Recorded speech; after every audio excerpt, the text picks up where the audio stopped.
दोस्तों नमस्कार। दोस्तों एनसीईआरटी सार संग्रह श्रृंखला में आज की वीडियो में प्रस्तुत है भारत के भूगोल का भाग 4। इसमें आप भारत में पशुपालन, खनिज संसाधन, ऊर्जा, परिवहन एवं संचार से संबंधित महत्वपूर्ण वन लाइनर प्रश्नों को पढ़ेंगे जो सभी प्रतियोगी परीक्षाओं के लिए बहुत ही महत्वपूर्ण है। तो आइए शुरू करते हैं आज का वीडियो। एनसीईआरटी सार संग्रह भारत का भूगोल भाग 4।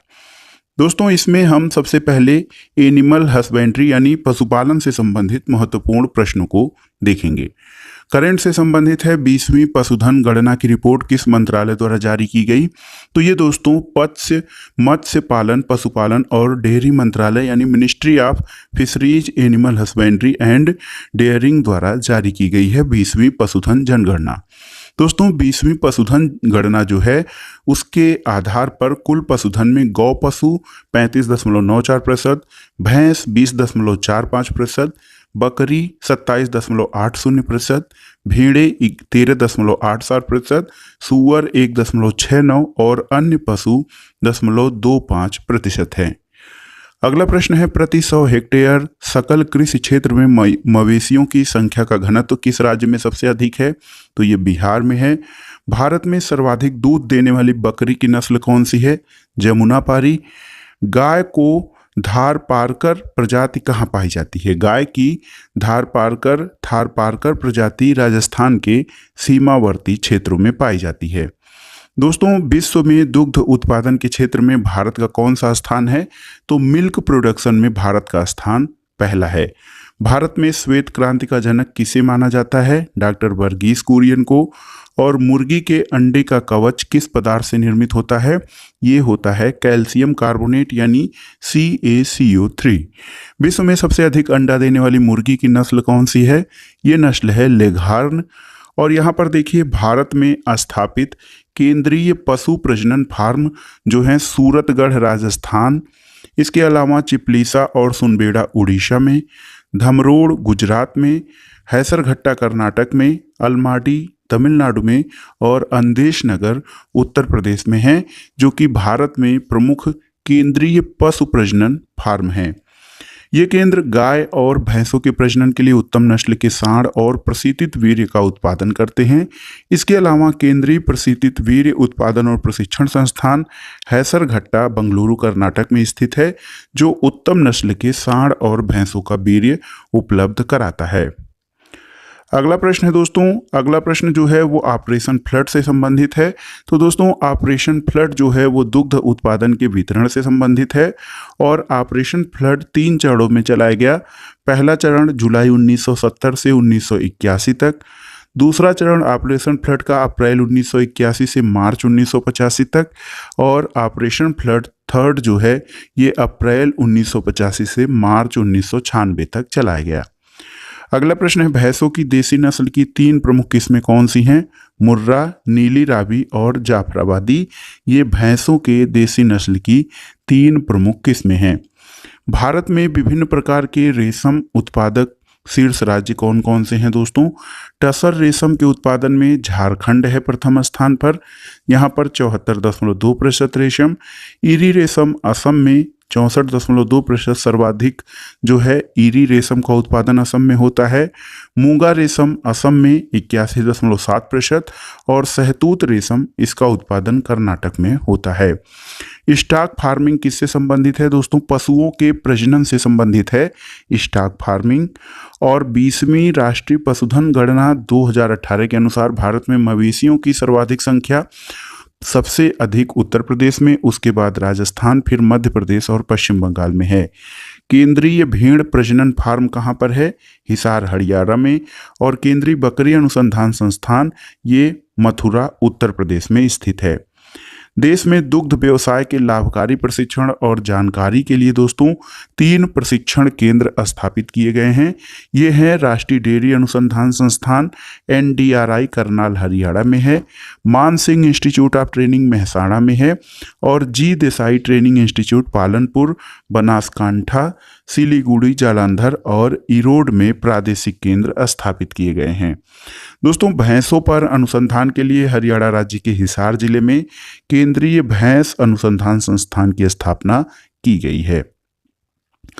अब अगला टॉपिक देखते हैं खनिज संसाधन यानी मिनरल रिसोर्सेज से। तो दोस्तों खनिज जो होते हैं दो प्रकार के हैं। देखिए, धात्विक खनिज और अधात्विक खनिज। खनिजों का वर्गीकरण दो आधारों पर किया जाता है, धात्विक और अधात्विक। धात्विक खनिजों में लौह धातुएं, अलौह धातुएं और बहुमूल्य खनिज धातुएं होती हैं। लौह धातुएं वो होती हैं जिसमें लोहे का अंश हो, जैसे लौह अयस्क, मैग्नीज, निकिल और कोबाल्ट। अलौह धातुएं जैसे तांबा, सीसा, जस्ता और बॉक्साइट। और बहुमूल्य खनिज जैसे सोना, चांदी, प्लेटिनम इत्यादि। अधात्विक खनिजों में मुख्य रूप से अभ्रक, नमक, पोटास, सल्फर, चूना पत्थर, संगमरमर और बलुआ पत्थर। इसके अलावा कुछ ऊर्जा खनिज होते हैं, एनर्जी मिनरल्स। इसमें कोयला, पेट्रोलियम और प्राकृतिक गैस आते हैं। भारत का सबसे महत्वपूर्ण खनिज युक्त शैल तंत्र कौन सा है? तो धारवाड़ तंत्र जो है भारत का सबसे महत्वपूर्ण खनिज शैल तंत्र है। भारत के किस भाग में खनिज संसाधन के बृहद भंडार हैं? दक्षिण पूर्वी भाग में। भारत का कौन सा राज्य खनिज संसाधनों में सर्वाधिक संपन्न है? तो यह है कर्नाटक। और कौन सा राज्य खनिज उत्पादन में अग्रणी है? ओडिशा। दोस्तों लौह अयस्क के प्रकार जान लेते हैं। लौह अयस्क जो होता है उसमें मैग्नेटाइट, हेमेटाइट, लिमोनाइट और सीडेराइट होते हैं। मैग्नेटाइट या फिर 3O4, हेमेटाइट या फिर 3O3 और लिमोनाइट 2 या फिर 2O3 3H2O और सीडेराइट या फिर 2CO3। ये चार महत्वपूर्ण अयस्क हैं लोहे के, जिसमें मैग्नेटाइट सर्वाधिक महत्वपूर्ण। मैग्नेटाइट और हेमेटाइट ये सबसे महत्वपूर्ण लौह अयस्क हैं। भारत में लौह अयस्क किस क्रम की शैलों में पाया जाता है? ये धारवाड़ क्रम में। और प्रसिद्ध लौह अयस्क खान कुद्रेमुख कहाँ पर स्थित है? तो कुद्रेमुख दोस्तों कर्नाटक में स्थित है। राजस्थान के नाथराकी पाल क्षेत्र में कौन सा खनिज पाया जाता है? ये लौह अयस्क है। और बेलाडीला खान जो है वो लौह अयस्क के उत्पादन से संबंधित है।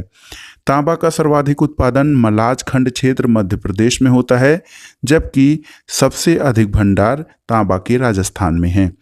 एशिया की उच्च कोटि का जस्ता और सीसा अयस्क भंडार कहाँ पर उपलब्ध हैं? तो ये भीलवाड़ा जिला राजस्थान में है। और विंध्य शैलों में किसके बृहद भंडार पाए जाते हैं? दोस्तों चूना पत्थर या लाइम स्टोन विंध्य क्रम की शैलों में सर्वाधिक रूप में पाया जाता है। बॉक्साइट किस धातु का प्रमुख अयस्क है? एल्यूमिनियम का। भारत के दो सर्वाधिक बॉक्साइट उत्पादक राज्य कौन से हैं? उड़ीसा और गुजरात। भारत में टिन का अग्रणी उत्पादक छत्तीसगढ़ है।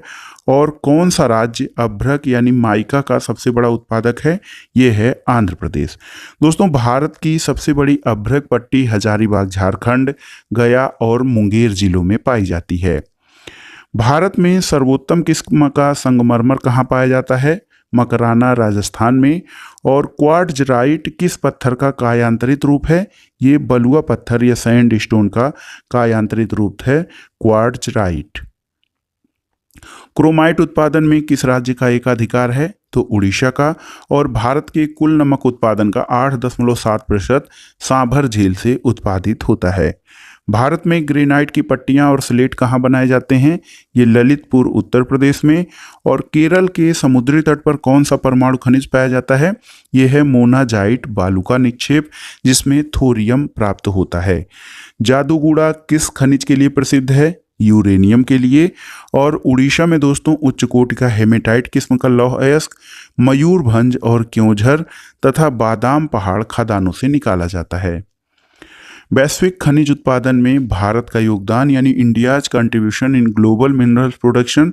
तो यहाँ पर देखिए एल्यूमिना के उत्पादन में भारत का चौथा स्थान है। विश्व उत्पादन में कुल योगदान इसका 5% है। क्रोमाइट में तृतीय स्थान है और विश्व उत्पादन में 8.2% योगदान है। कोयला और लिग्नाइट उत्पादन में भारत का द्वितीय स्थान है और विश्व उत्पादन में कोयला में 8.5% का योगदान देता है। महत्वपूर्ण खनिजों को हम देखेंगे यहाँ पर। लौह अयस्क में चौथा स्थान है और कुल विश्व उत्पादन में 4.69%। जिंक में तृतीय स्थान और स्टील या कच्चा द्रव में इसका तृतीय स्थान है। एल्यूमिनियम उत्पादन में भारत का 5वां स्थान है, जो कि विश्व उत्पादन में 4.08% है। अभ्रक उत्पादन में भारत का 16वां स्थान है और कुल उत्पादन का 0.5% भारत द्वारा उत्पादित किया जाता है। इसके अलावा मैग्नीज अयस्क जो है, इसमें भारत का 6ठा स्थान है और विश्व उत्पादन में 4% योगदान देता है। कच्चा तेल उत्पादन में 23वां स्थान है, 0.9% योगदान है। बॉक्साइट उत्पादन में 5वां स्थान है, 9.57%। और देखिए, सीमेंट उत्पादन में भारत का दूसरा स्थान है, जो दुनिया के कुल सीमेंट उत्पादन का 6.9% उत्पादन करता है।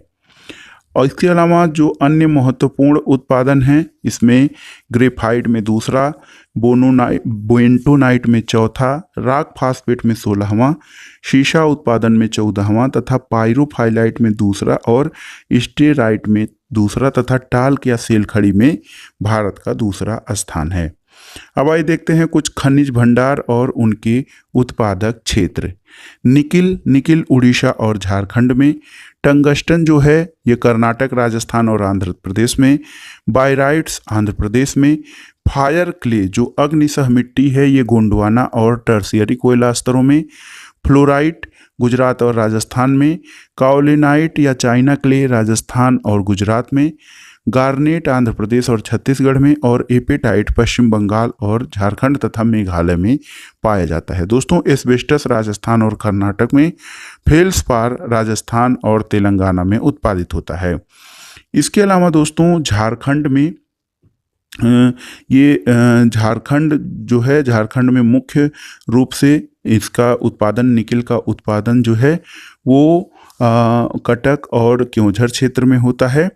इसके अलावा दोस्तों, टंगस्टन का उत्पादन महाराष्ट्र और राजस्थान में होता है, जिसमें डेगाना क्षेत्र महत्वपूर्ण है। तो ये आप कुछ खनिज भंडार और उनके उत्पादक क्षेत्र थे। दोस्तों, भारत का रूर प्रदेश, यानी जो रूर प्रदेश है दुनिया का, वो सबसे अधिक खनिज भंडार में प्रसिद्ध है। तो छोटा नागपुर का पठार जो है वो भारत का रूर प्रदेश के रूप में विख्यात है। अब आइए देखते हैं एनर्जी यानी ऊर्जा से संबंधित महत्वपूर्ण प्रश्नों को। दोस्तों, ऊर्जा संसाधन या एनर्जी रिसोर्सेज जो होते हैं वो उनको दो प्रकार से वर्गीकृत किया जा सकता है। एक है नवीकरणीय ऊर्जा संसाधन और दूसरा अनवीकरणीय ऊर्जा संसाधन। नवीकरणीय ऊर्जा संसाधन जो हैं ये हमेशा उपलब्ध होते हैं और ये समाप्त नहीं होते हैं। सौर ऊर्जा, पवन ऊर्जा, जल विद्युत ऊर्जा, बायोगैस, भूतापीय ऊर्जा और कचरे से उत्पादित ऊर्जा तथा ज्वारीय ऊर्जा, ये नवीकरणीय ऊर्जा संसाधन हैं। अनवीकरणीय ऊर्जा संसाधनों में कोयला, पेट्रोलियम, प्राकृतिक गैस, परमाणु ऊर्जा और शेल गैस हैं। दोस्तों, भारत में कुल विद्युत ऊर्जा उत्पादन के स्रोतों का अंश का सही क्रम क्या है? तो सबसे अधिक जो विद्युत ऊर्जा है वो तापीय माध्यम से, फिर जलीय विद्युत, उसके बाद वायु और आणविक जो है माध्यमों से प्राप्त की जाती है। जवाहरलाल नेहरू राष्ट्रीय सौर मिशन किस वर्ष प्रारंभ किया गया था? वर्ष 2009 में। और जवाहरलाल नेहरू राष्ट्रीय सौर मिशन का उद्देश्य 2022 तक 20,000 मेगावाट क्षमता वाली ग्रिड की स्थापना करना था। काकरापारा परमाणु विद्युत संयंत्र कहाँ पर है? ये गुजरात में है। भारत में पेट्रोलियम का अग्रणी उत्पादक राज्य कौन सा है? गुजरात। और पेट्रोल उत्पादक क्षेत्र लूनेज किस राज्य में स्थित है? ये है गुजरात में। दोस्तों, भारत में वाणिज्यिक ऊर्जा के लिए मुख्यतः जीवाश्म ईंधनों पर निर्भर है और भारत की कुल स्थापित विद्युत क्षमता में 69.4% ताप विद्युत, इसमें कोयला, पेट्रोलियम और प्राकृतिक गैस से प्राप्त किया जाता है। और गैर वाणिज्यिक ऊर्जा का लगभग 60% जलाऊ लकड़ी से प्राप्त होता है। इसके अलावा गोबर 30% और अपशिष्ट पदार्थों से 10% जो है इनका प्रयोग करके विद्युत ऊर्जा उत्पादित की जाती है। राणा प्रताप सागर बांध पर विद्युत गृह कहाँ स्थापित किया गया है? ये कोटा राजस्थान में है। और पवन ऊर्जा के उत्पादन में किस राज्य का प्रथम स्थान है भारत में? तो ये है तमिलनाडु। दोस्तों, भारत में प्रचुर मात्रा में उपलब्ध नाभिकीय ईंधन क्या है? तो ये थोरियम है, जो कि केरल के मोनाजाइट बालू का निक्षेपों में पाया जाता है। भारत का कौन सा शैल तंत्र कोयला भंडारों का प्रमुख क्षेत्र है? यह है गोंडवाना तंत्र। और भारत के कोयला उत्पादक अग्रणी 3 राज्य कौन से हैं? ओडिशा, छत्तीसगढ़ और झारखंड। भारत में सर्वाधिक कोयला भंडार किस राज्य में है? तो ये है झारखंड में। अब आइए देखते हैं भारत में स्थित ताप विद्युत केंद्र सबसे जो महत्वपूर्ण है। देखिए उन सबसे महत्वपूर्ण जो ताप विद्युत केंद्र हैं उनको हम देखेंगे। आंध्र प्रदेश में दोस्तों भद्राचलम, कोट्टागुदेम, मानुगुरु और नेल्लोर में ताप विद्युत केंद्र हैं। तेलंगाना में रामागुंडम और विजयवाड़ा में। असम में बोंगाईगांव, चंद्रपुर और कामरूप में। बिहार में बरौनी और कहलगांव में। छत्तीसगढ़ में कोरबा। दिल्ली में बदरपुर, इंद्रप्रस्थ और राजघाट में। गुजरात में दोस्तों अहमदाबाद, बनास, धुआरम, गांधीनगर, कच्छ, कांडला, महुआ, पोरबंदर, साबरमती, शाहपुर, सिक्का, उकाई, उतारन और बासंक बोरी में। हरियाणा में फरीदाबाद, पानीपत और यमुनानगर में। जम्मू कश्मीर में कालाकोट। झारखंड में बोकारो, सतपुड़ा और स्वर्णरेखा में। मध्य प्रदेश में अमरकंटक, सतपुड़ा और सिंगरौली में। महाराष्ट्र में देखिए बल्लारशाह, भुसावल, चंद्रपुर, चोला, खापरखेड़ा, कोराडी, नासिक, पारस और पार्ले तथा ट्राम्बे, उज्जैनी और उरान में। मणिपुर में लोकटक में। पंजाब में भटिंडा और रूपनगर में। राजस्थान में अंटा, बांसवाड़ा, कोटा, पालन, सवाई माधोपुर में। उत्तर प्रदेश में दोस्तों बहराइच, दोहरीघाट, गोरखपुर, हरदुआगंज, जवाहरपुर, कानपुर, मऊ, मुरादाबाद, ओबरा, पनकी, परीक्षा और टुंडला में। पश्चिम बंगाल में बीरभूम, बुंदेल, दुर्गापुर, फरक्का, गौरीपुर, कालीघाट, कोलकाता, मुर्शिदाबाद और टीटागढ़ में। तो ये भारत में जो विद्युत उत्पादन केंद्र हैं ये प्रमुख राज्यों में इन स्थानों पर स्थित किए गए हैं। दोस्तों दुनिया का सबसे लंबा बांध कौन सा है? तो ये दुनिया का सबसे लंबा बांध हीराकुंड बांध है जो कि उड़ीसा में महानदी पर स्थित है। अब आइए देखते हैं दोस्तों कोयले के प्रकार। कोयले का प्रकार, इसका उपनाम और उसमें कार्बन की मात्रा तथा भारत में किन क्षेत्रों में ये पाया जाता है। सबसे पहला देखते हैं पीट कोयला। ये अत्यंत निम्न कोयला है जिसमें नमी की मात्रा 40 अधिक होती है और 40% से कम कार्बन होता है। लिग्नाइट कोयला, ये भूरा कोयला होता है, जलने पर अधिक धुआं देता है और इसमें 40 से 60% कार्बन होता है। ये तमिलनाडु के अर्काट या नेवेली क्षेत्र, असम के लखीमपुर, पश्चिम बंगाल के दार्जिलिंग और कश्मीर के करेवा क्षेत्र से प्राप्त होता है। बिटुमिन कोयला, ये कालास कोयला कहलाता है, इसमें 60 से 80% कार्बन होता है और ये झारखंड, उड़ीसा, छत्तीसगढ़ और मध्य प्रदेश से प्राप्त होता है। एंथ्रेसाइट कोयला, ये दोस्तों एंथ्रेसाइट जो होता है ये कठोर उच्च कोयला होता है, जलते समय ये धुआं रहित है और 80 से 90% कार्बन एंथ्रेसाइट कोयला में पाया जाता है। ये जम्मू कश्मीर के रियासी जिला में प्राप्त होता है या मिलता है। तो सबसे अच्छा कोयला है वो एंथ्रेसाइट कोयला होता है। अगला प्रश्न है दोस्तों नामचिक नामफुक कोयला क्षेत्र कहाँ पर है? ये अरुणाचल प्रदेश में है। कोरबा कोयला क्षेत्र छत्तीसगढ़ में है और प्रसिद्ध कोयला क्षेत्र तालचेर कहाँ है? ये उड़ीसा में है। दोस्तों छोटा नागपुर औद्योगिक क्षेत्र का विकास यहाँ पर कोयले की खोज के परिणाम स्वरूप हुआ है। झारखंड में कोयला की खानें मुख्यतः कहाँ हैं? ये झरिया में है।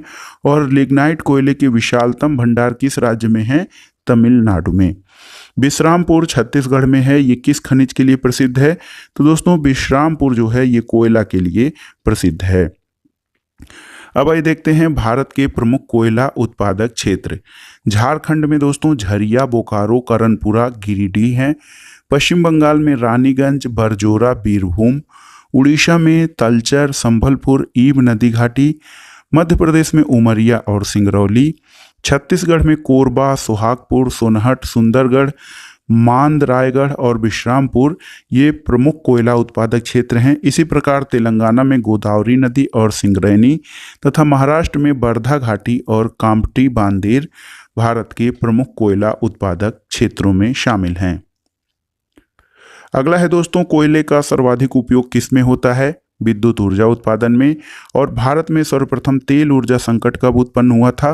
1970 से 80 के मध्य भारत में सबसे पहले तेल ऊर्जा संकट उत्पन्न हुआ था।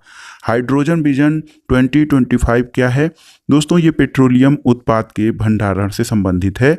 हाइड्रोजन विजन यहाँ पर देखिए तेल क्षेत्र और इनका विस्तार। भारत में पेट्रोलियम और प्राकृतिक गैस की खोज किन बेसिनों में हुई है उनके बारे में आइए देखते हैं।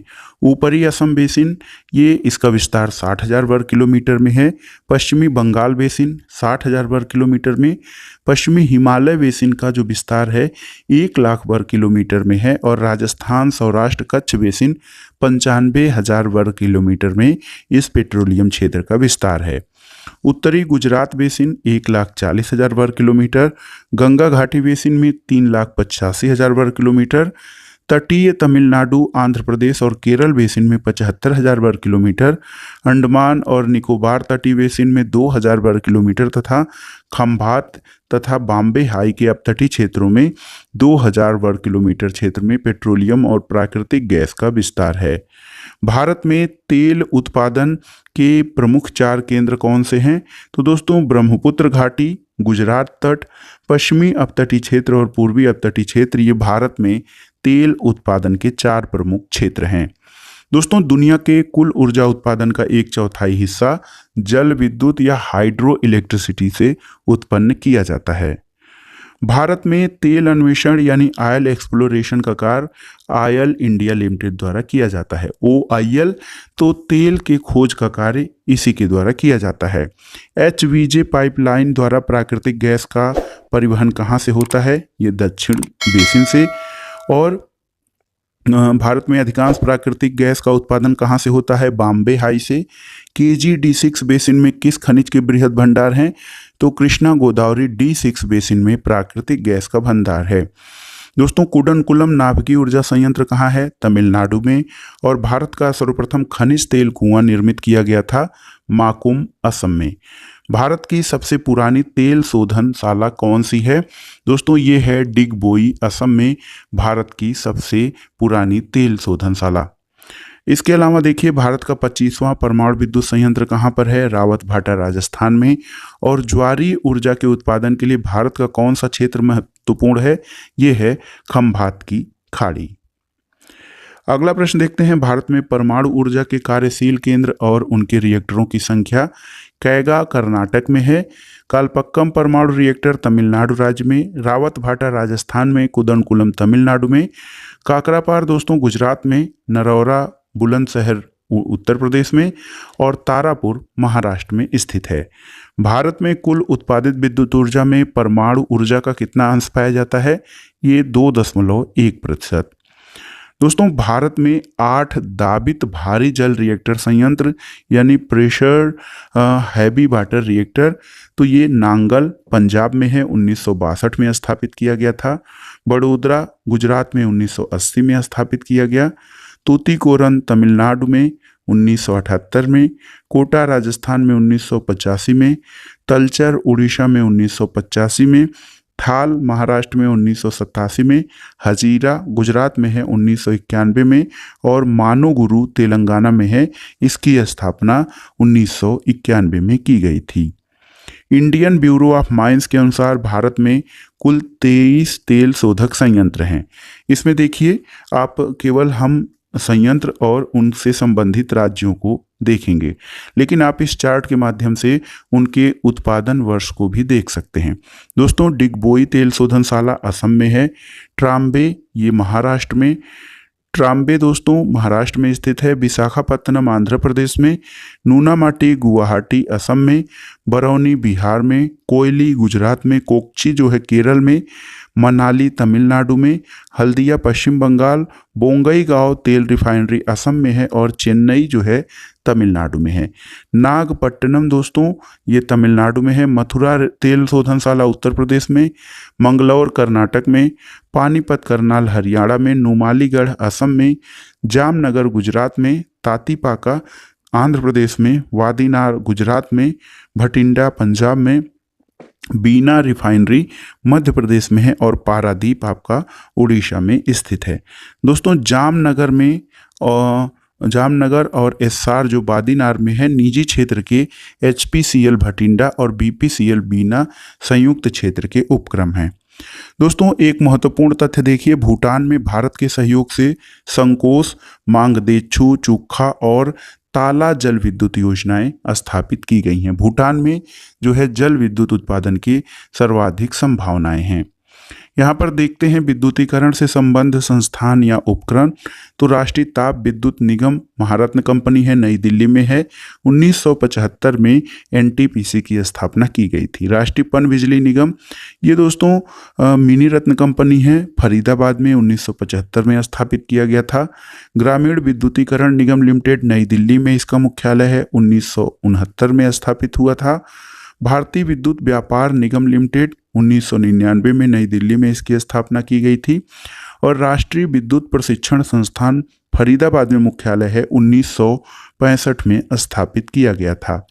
ऊर्जा दक्षता ब्यूरो यानी एनर्जी एफिशिएंसी ब्यूरो, ये नई दिल्ली में है, मुख्यालय 2002 में स्थापित किया गया था। गेल यानी भारतीय गैस प्राधिकरण लिमिटेड, मुख्यालय दिल्ली में है, 1984 में स्थापित किया गया था।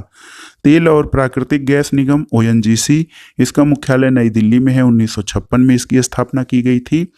और भारतीय विद्युत ग्रिड लिमिटेड गुरुग्राम में है, 1989 में स्थापित किया गया था। इंडियन ऑयल कॉरपोरेशन IOC का मुख्यालय नई दिल्ली में है और इंडियन ऑयल कॉरपोरेशन की स्थापना 1964 में की गई थी। ऑयल इंडिया लिमिटेड, नोएडा में इसका मुख्यालय है, 1959 में स्थापित किया गया था। अगला प्रश्न है दोस्तों, भारत के किस राज्य में बिजली की प्रति व्यक्ति क्षमता और उत्पादकता सर्वाधिक है? महाराष्ट्र में। रामपुर भारत में सौर ऊर्जा प्लांट लगाने वाला प्रथम गांव है। ये कहाँ पर स्थित है? तो ये उत्तर प्रदेश में स्थित है। भारत में स्थापित विद्युत ऊर्जा स्रोतों में सर्वाधिक ऊर्जा कोयले से प्राप्त होती है, उसके बाद नवीकरणीय ऊर्जा, जल विद्युत ऊर्जा, प्राकृतिक गैस और परमाणु ऊर्जा का स्थान आता है। तो सबसे अधिक विद्युत ऊर्जा कोयले से प्राप्त होती है। भारत में विद्युत ऊर्जा का सर्वाधिक महत्वपूर्ण स्रोत क्या है? यह है कोयला। और भारत में ऊर्जा उत्पादन में सर्वाधिक अंश किस प्रकार की ऊर्जा का है? यह है उष्मीय ऊर्जा का। अगला प्रश्न देखते हैं, शीर्ष 5 पवन ऊर्जा उत्पादन क्षमता वाले राज्य। तो सबसे पहले स्थान पर है तमिलनाडु, जिसकी उत्पादन क्षमता 8631 मेगावाट है। उसके बाद गुजरात, फिर महाराष्ट्र का स्थान आता है, उसके बाद कर्नाटक तथा राजस्थान। तो 5 पवन ऊर्जा उत्पादन वाले राज्यों में सबसे ऊपर तमिलनाडु है, उसके बाद गुजरात, महाराष्ट्र, कर्नाटक और राजस्थान का नाम आता है। भारत में मैग्नीज के सर्वाधिक निक्षेप कहाँ पर हैं? तो ये महाराष्ट्र में है। और अभ्रक की 3 प्रमुख किस्में कौन सी हैं? श्वेत अभ्रक, पीत अभ्रक और श्याम अभ्रक। दोस्तों राष्ट्रीय ताप विद्युत निगम की स्थापित क्षमता। तो राष्ट्रीय ताप विद्युत निगम की स्थापित क्षमता कोयला आधारित ये 21 संयंत्र हैं और इसकी क्षमता 39,555 मेगावाट है। गैस और तरल ईंधन आधारित 7 संयंत्र हैं, इसकी क्षमता 4,017 मेगावाट। जल आधारित 1 संयंत्र है, 800 मेगावाट क्षमता है। नवीकरणीय ऊर्जा परियोजनाएं सौर ऊर्जा आधारित 12 संयंत्र हैं, जिसकी क्षमता 50 मेगावाट है। और पवन आधारित 1 संयंत्र है, जिसकी क्षमता 50 मेगावाट है। भारत में टाइडल एनर्जी या ज्वारी ऊर्जा की सर्वाधिक संभावनाएं कहाँ पर हैं? भावनगर, गुजरात में। और ओबरा ताप विद्युत केंद्र की स्थापना किस देश के सहयोग से की गई थी? रूस के सहयोग से। सतारा किस लिए प्रसिद्ध है? ये पवन ऊर्जा के लिए। और देश का प्रथम सोलर थर्मल पावर स्टेशन कौन सा है? दोस्तों देश का प्रथम solar thermal power station Rajasthan में स्थापित किया जा रहा है। जैसलमेर के नोख में बनने वाले पावर प्लांट की क्षमता 50 मेगावाट और इसमें टावर हीटिंग टेक्नोलॉजी का प्रयोग किया जाएगा। इस तकनीक से बिजली का वाणिज्यिक उत्पादन वर्तमान समय में केवल अमेरिका में हो रहा है और भारत विश्व में ऐसा दूसरा देश होगा जो इस टेक्नोलॉजी से विद्युत का वाणिज्यिक उत्पादन करेगा। दोस्तों कोयले की सर्वोत्तम किस्म कौन सी है? तो एंथ्रेसाइट कोयला कोयले की सर्वोत्तम किस्म है, जिसमें कार्बन की मात्रा लगभग 80 से 95% पाई जाती है। अब आइए देखते हैं परिवहन और संचार यानी ट्रांसपोर्ट एंड कम्युनिकेशन से संबंधित महत्वपूर्ण प्रश्नों को। भारत में राष्ट्रीय राजमार्गों की कुल लंबाई कितनी है? 1,32,500 किलोमीटर। और राष्ट्रीय राजमार्गों की सर्वाधिक लंबाई किस राज्य में है? महाराष्ट्र में है, जो कि 17,757 किलोमीटर है। भारत के किस राज्य में प्रांतीय राजमार्ग यानी स्टेट हाईवे की सकल लंबाई सबसे अधिक है? ये महाराष्ट्र में है। आइए देखते हैं कुछ महत्वपूर्ण राष्ट्रीय राजमार्ग। दोस्तों, NH1 यानी राष्ट्रीय राजमार्ग संख्या 1 दिल्ली से अमृतसर, इसकी कुल लंबाई 1226 किलोमीटर है। NH2 दिल्ली से कोलकाता 1465 किलोमीटर। NH3 दोस्तों आगरा से मुंबई, ये 1161 किलोमीटर है। NH4 थाने से चेन्नई के बीच में है, 1235 किलोमीटर। और ये देखिए NH44 ये श्रीनगर से कन्याकुमारी 3745 किलोमीटर है, जो कि सबसे लंबा राष्ट्रीय राजमार्ग है। दिल्ली मुंबई और राजस्थान से गुजरात में जो है ये 1428 किलोमीटर है, NH8। NH9 मुंबई से विजयवाड़ा 841 किलोमीटर। इसके अलावा दोस्तों बरौनी लखनऊ, ये देखिए ये NH28 है, बरौनी से लखनऊ 570 किलोमीटर।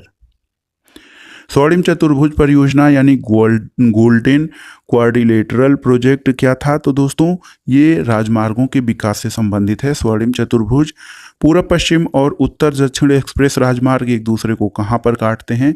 तो ये झांसी में। दोस्तों, प्रधानमंत्री ग्राम सड़क योजना का उद्देश्य गाँवों को पक्की सड़कों के माध्यम से जोड़ना है। भारत का 40% सड़क परिवहन किस प्रकार की सड़कों से होता है? राष्ट्रीय राजमार्गों से। और भारत का सबसे लंबा राष्ट्रीय राजमार्ग कौन सा है? ये है राष्ट्रीय राजमार्ग संख्या 44। सड़क परिवहन और राजमार्ग मंत्रालय का गठन किस वर्ष हुआ था? वर्ष 2009 में। और भारत का सबसे लंबा एक्सप्रेसवे कौन सा है? ये है आगरा लखनऊ एक्सप्रेसवे, जिसकी लंबाई 302 किलोमीटर है। दक्षिण पूर्व रेलवे जोन का मुख्यालय कहाँ पर है? ये कोलकाता में है। पूर्व मध्य रेलवे जोन का मुख्यालय हाजीपुर बिहार में स्थित है।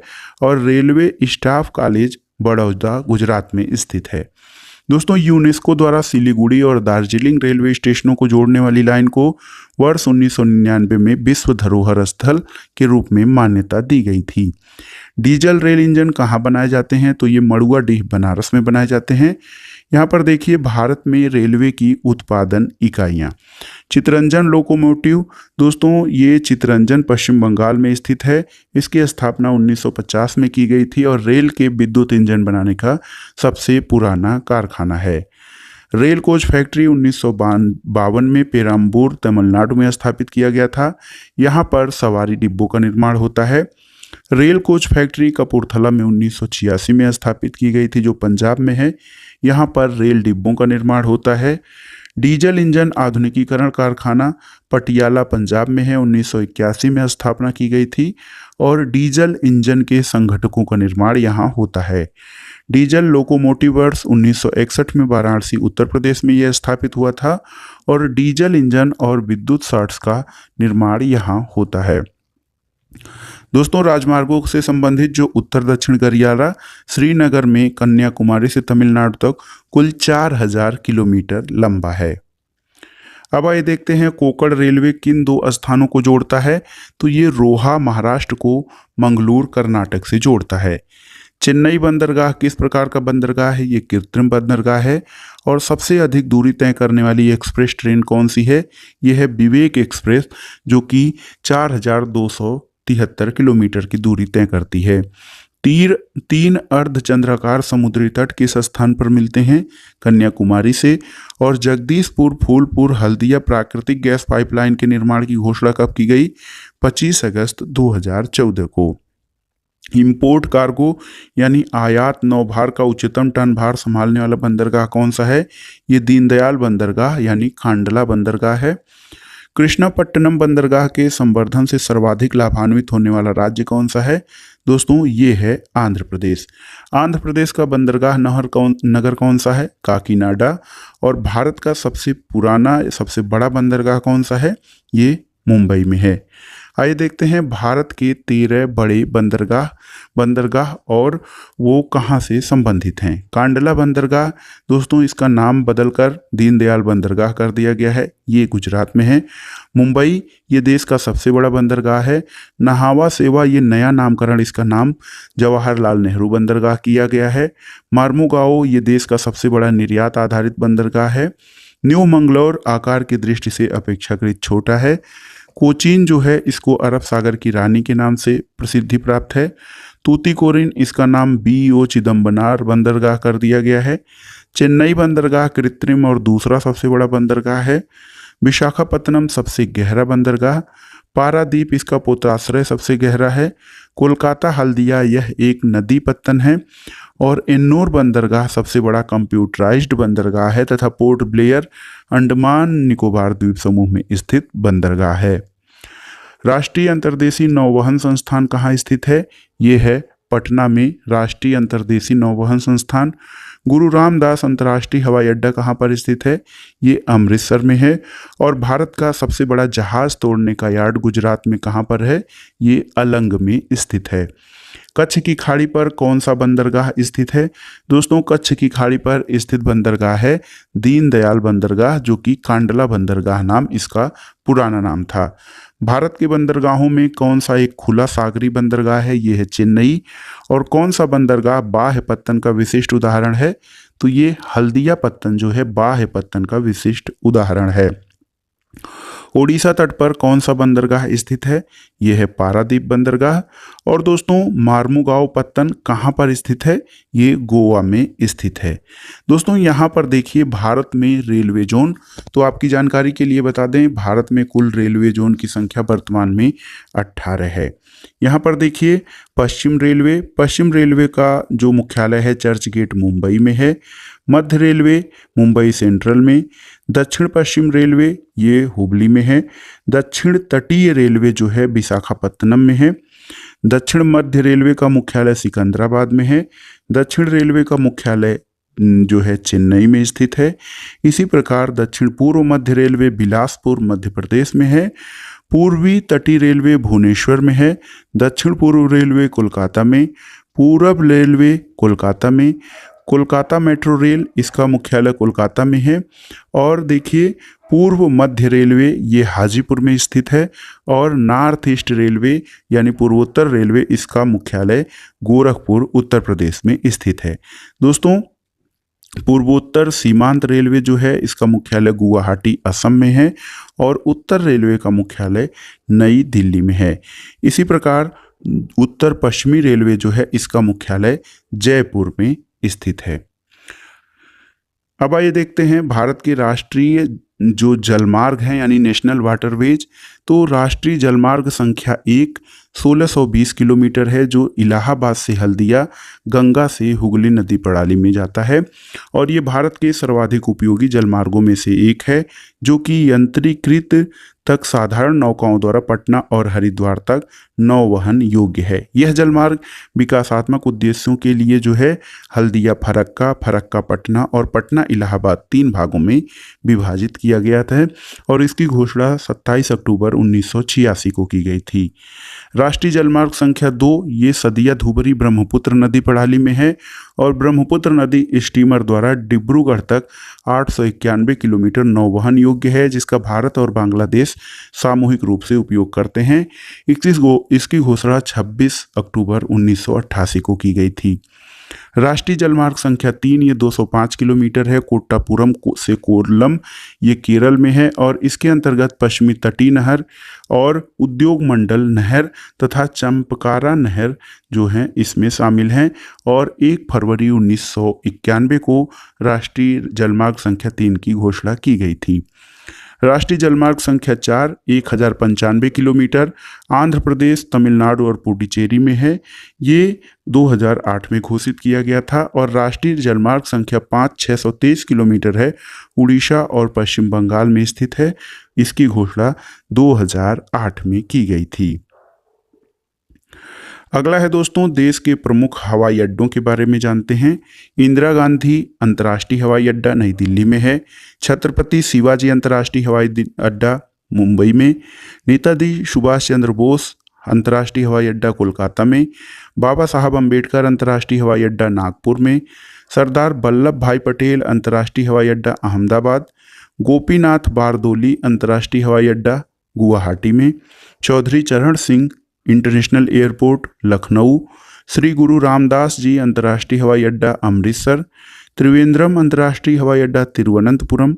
कालीकट अंतर्राष्ट्रीय हवाई अड्डा कोझिकोड में, शेख अल आलम अंतर्राष्ट्रीय हवाई अड्डा श्रीनगर में, राजीव गांधी अंतर्राष्ट्रीय हवाई अड्डा हैदराबाद में, कोचीन इंटरनेशनल एयरपोर्ट कोच्चि में, वीर सावरकर अंतर्राष्ट्रीय हवाई अड्डा पोर्ट ब्लेयर में दोस्तों, और डैबोलिम अंतर्राष्ट्रीय हवाई अड्डा गोवा में, कैंपेगोंडा इंटरनेशनल एयरपोर्ट बेंगलुरु, देवी अहिल्याबाई होलकर अंतर्राष्ट्रीय हवाई अड्डा इंदौर में, जयपुर अंतर्राष्ट्रीय हवाई अड्डा जयपुर, तिरुचिरापल्ली अंतर्राष्ट्रीय हवाई अड्डा तिरुचिरापल्ली और लाल बहादुर शास्त्री अंतर्राष्ट्रीय हवाई अड्डा ये आपका वाराणसी में स्थित है।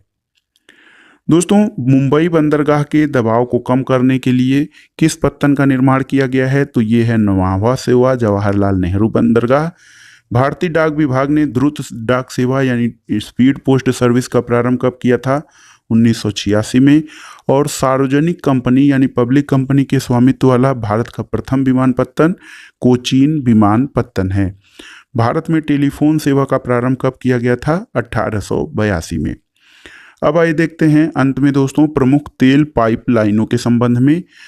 हजीरा विजयपुर जगदीशपुर पाइपलाइन, इसकी लंबाई 1750 किलोमीटर है। सलाया कोयली मथुरा पानीपत 1870 किलोमीटर। कांडला भटिंडा ये 1331 किलोमीटर। मुंबई पुणे मनमाड तेल पाइपलाइन 1389 किलोमीटर। दुलियाजान बोंगई गांव बरौनी 1405 किलोमीटर। नाहरकटिया नूनमटी और बरौनी ये जो तेल पाइपलाइन है 1152 किलोमीटर। मुंद्रा पानीपत 1174। बरौनी हल्दिया 943 किलोमीटर। बरौनी पटना कानपुर तेल पाइपलाइन 743 किलोमीटर और चेन्नई त्रिची मदुरै 683 किलोमीटर तथा जामनगर लोनी गैस तेल पाइपलाइन 1269 किलोमीटर है। इस वीडियो का आखिरी प्रश्न दोस्तों, राष्ट्रीय जलमार्ग संख्या 1 यानी नेशनल वाटरवेज 1 ये इलाहाबाद से हल्दिया तक विस्तृत है और इसकी कुल लंबाई 1620 किलोमीटर है। तो दोस्तों ये था आज का वीडियो NCERT सार संग्रह भारत का भूगोल का भाग 4। वीडियो आपको कैसा लगा हमें कमेंट बॉक्स में ज़रूर बताइएगा। वीडियो देखने के लिए धन्यवाद दोस्तों, नमस्कार।